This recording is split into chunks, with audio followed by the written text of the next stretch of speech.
Les annonces de grossesse chez nos amies les chanteuses se font de plus en plus en musique.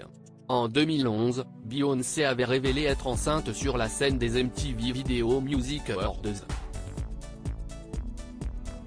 Récemment, c'est Rihanna qui profitait de la mi-temps du Super Bowl qu'elle avait la lourde tâche d'assurer pour annoncer qu'elle attendait son deuxième enfant, 9 mois après la naissance de son fils, fruit de ses amours avec le rappeur A$AP Rocky. À l'automne 2020, c'est Tamara Marthe de son vrai nom, qui révélait par le biais du clip de sa chanson intitulée Boy, l'arrivée prochaine de son premier enfant et le sexe de ce dernier par la même occasion. Le petit garçon a pointé le bout de son nez le 22 janvier 2021 pour le plus grand bonheur de sa maman. Sisha n'a jamais officiellement dévoilé l'identité du papa et le visage de son fiston prénommé Tahoma, elle n'hésite en revanche pas à partager certains moments passés en compagnie de son bébé avec ses abonnés. Le dernier en date remonte à cette matinée du jeudi 23 février. Mère et fils ont partagé une petite séance de lecture du Roi Lion. Mais manque de peau, le livre censé faire de la musique au fil des pages n'avait plus de piles. C'était sans compter sur Chin, les bons tuyaux. La maman de 37 ans a opté pour un système des plus agréables puisqu'elle s'est chargée elle-même d'interpréter le titre Hakuna Matata à la place du bouquin.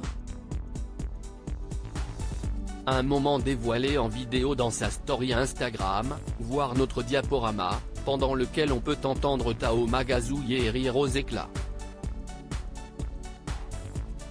Ou l'avantage d'avoir une maman artiste. Une maman comblée et bouleversée. Chin ne s'étale pas sur le sujet tous les jours mais elle a fait une exception quelques semaines après la naissance de son fils. Elle révélait tout l'amour qu'elle ressentait pour son fils dans l'émission Insomnie sur France TV, je ressens un amour absolu que je n'avais jamais connu avant. C'est quand même assez fou et assez dévorant. Tu découvres des parties de toi, des émotions que tu ne connaissais pas avant. Je l'aille dans la peau pour la vie. Et c'est fort, c'est intense. Si elle a fait la rencontre d'un des hommes les plus importants de sa vie, elle a aussi fait connaissance avec l'angoisse. Avec cette naissance est née une angoisse qui sera là à vie mais elle n'est pas forcément négative. De cette angoisse je ne pense pas pouvoir être totalement libre comme j'ai pu l'être avant qu'il soit là. Je ne peux plus m'en foutre comme avant car maintenant, toutes mes décisions me concernant concernent aussi mon enfant.